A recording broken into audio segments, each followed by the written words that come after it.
Not gonna get me, little mental goblin who wants me to hang my whiteboard on the wall right now when in fact I have a bunch of other shit to be doing. I do this so much. I'm like, I have so much stuff to do.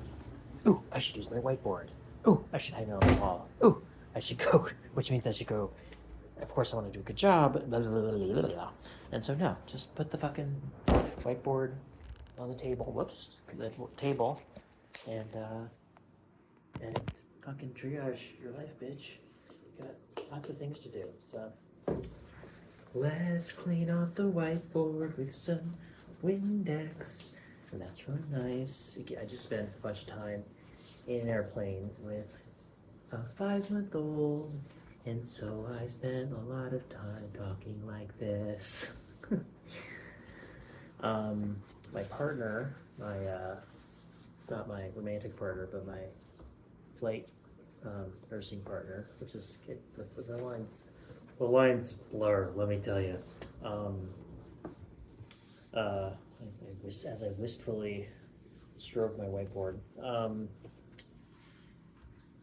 has little children, and has a little child. It's pretty good. More skilled than I have a lot of experience teaching like young people how to rock climb and taking care of patients who are little ages, but I don't have that same dad experience of like it's literally 3 in the morning, and we're both tired and kind of miserable, and I'm so tired and like sleep right now. Just like it kind of moves me a little bit. I could start crying if I just keep talking about it. But like we're both exhausted. We're both in this having this shitty experience, and you're 5 months old, so you don't have the skills to deal with how shitty this is. So you're gonna cry and scream, and that's okay. And I'm gonna try to help you feel better. That's of course I'm gonna prioritize that over myself. So it's a great way to be.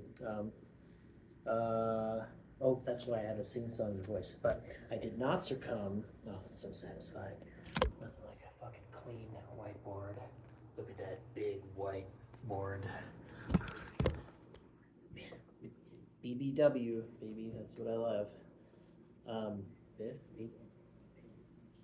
BBW, big beauty whiteboard. Big clean BCW. Not hard to get into some Pornhub subcategory, which start throwing out acronyms. Yeah, so shit to do. So anyway, that's it. I just wanted to. Two things came to mind. One is, especially when you're tired, know and follow your system. My system is I have a calendar. So if I'm feeling scatterbrained and I have a lot of shit to do, first I'm going to check my calendar. So I'm not like, oh shit, I have to do something like an hour. Nothing on the calendar today. I know some people are arriving this evening, including my people. And I know it's today, Saturday. Tomorrow morning, I'm leaving to go climb. I'm gonna go climb. I was gonna go climb the the direct north ridge, Mount Stewart.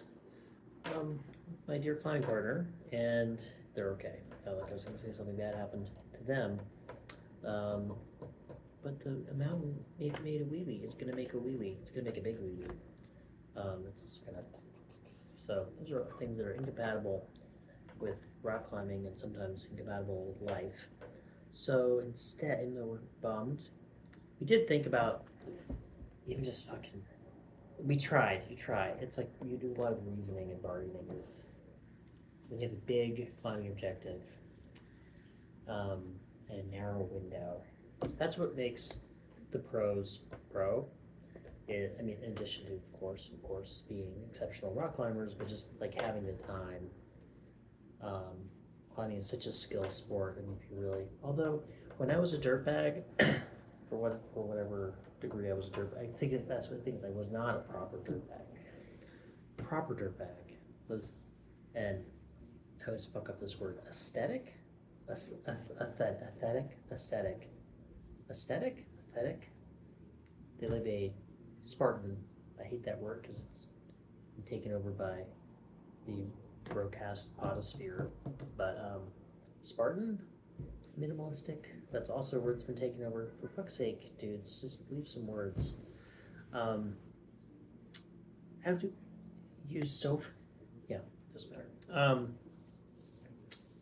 Lifestyle where they're just carving away all else just to focus on climbing rocks and doing well. And you can get so far just by focusing on that minimalistic, skill-driven path. Anyway, Lord in fucking heaven. So I'm immortal with a job. It also requires lots of skill and attention and relationships and a fucking condo now. It's got to look up to pay for the ceiling fan. Got ceiling fan money now. I look like a fucking podcast bro with this goddamn fucking headphones. Do I even need these on right now? I don't even look like fucking I look like Joe Rogan's, like something that Joe Rogan would find in a tissue with little booger headphones on. But I'm not clear if the audio is being recorded through the headphones. I don't want to take them off, so whatever. It's funny, yeah, doesn't matter. So we're gonna do this big objective. The weather's shutting us down.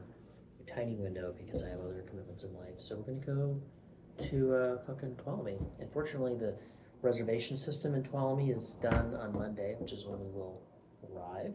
It's a little bit longer drive, but it's a drive that I know and love. I'm in Oregon.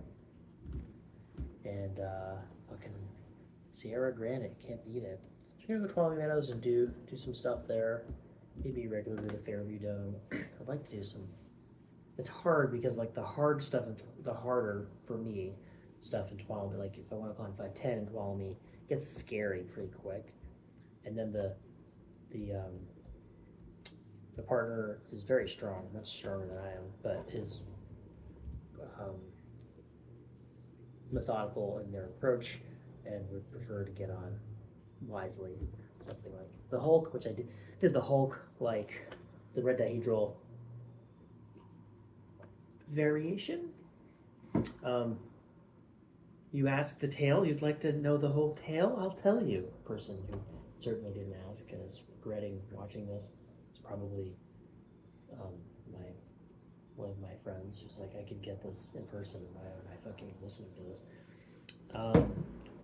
Yeah, we went to go climb, my friend Jake Daly and I, in like 2005, went to go climb Positive Vibrations, and I don't know why there's this uptick in everything I'm saying. I'm gonna get my hand chopped off if I keep getting any higher in my voice. And we started up it, and he, again, another partner, much stronger and courageous than I am at the time, certainly, as a leader, climbing leader in midlife, maybe. And he, on the first 511 pitch on that, Positive Vibrations, I think Positive Vibrations, you have to peek around this corner, and it was like so insanely windy. I was like feeding rope, and it just made this like big, like crescent. It really does look like when I fucking hit that fan. This big like crescent-shaped loop of rope. I was like, and he was only like 40 feet away from me, but he was like, I heard him perfectly, but he was like screaming at the top of his lungs. And he was wearing pants, kind of like what I'm wearing now. I'm wearing these fucking 1990s Grunichis that I bought on the fucking eBay because I missed them.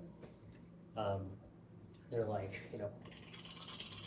like flapping in the wind like a fucking Trump flag on the back of a diesel dually. And he's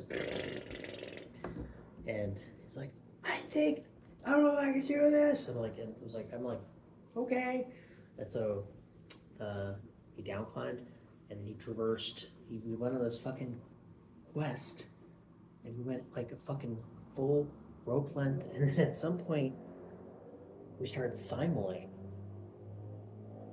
like not trivial climbing, to get into Red Dihedral. I don't know what that was. I don't know what we did, but I'm sure it was not new terrain. It was certainly new to us. I'm sure beautiful. I'm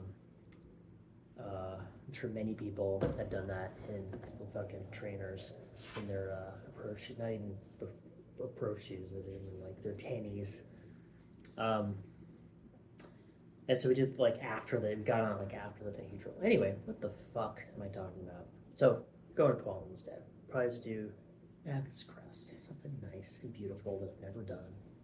Maybe do regular route of Fairview down, which is a route that I learned the hard way how important it is to protect your second, and how important it is to protect your partner, literally, figuratively, and rock climb. And don't fucking drag your partner who wants, I'm still learning this lesson, your partner who just really loves bouldering, don't drag them up fucking 16 pitch Tuolumne route with a bunch, and I thought I was being, this is a metaphor for so many things. I was like, oh, I'm going to take care of my partner, so I brought like way too much food. I was like, this might take all day, which is the first clue that I'm taking them on the wrong route.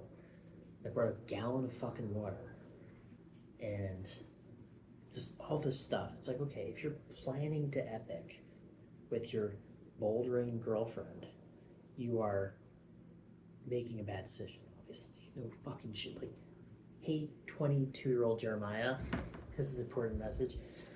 And we're like hanging, you do this big traverse, and before so you're like 800 feet off the deck, and there's this like nut belay, like 3 nuts, they're bomber, but if you're not fucking trad climber and you get to the anchor, it's a hanging belay, and you're looking at 3 beat up old busted nuts in this, I mean, literally and metaphorically, that was my life at that point. And I'm like, babe, it's I don't think I said babe, but it was basically the vibe. It was, babe, it's super, super safe. I totally got you. Want some water? I brought a fucking gallon. She's like, I'm scared. I want to come down. And I was like, at that point, we couldn't, or at least I didn't. I was like, well, I'd have to just bail on gear the whole way. It was just, that's when I learned to know when you're in guide mode or you're in partner mode. And you know which you're in. And this is fucking epic fucking traverse after that, which I did protect her the best I could, but I got to the belay and I'm like, oh, if she falls, well, no, I clearly didn't do the best I could, because I remember at one point I was like, she'll take a fucking, she's a strong boulderer. It was like, if she comes off right now because she's so fucking scared because you're a piece of shit boyfriend, you put her in this position, she will take a fucking 30-foot pendulum, and yeah, you're an idiot. So, valuable lesson. God damn it, Jim Carrey, getting my fucking face memes, bitch. Okay, I'm running out of storage, literally and figuratively.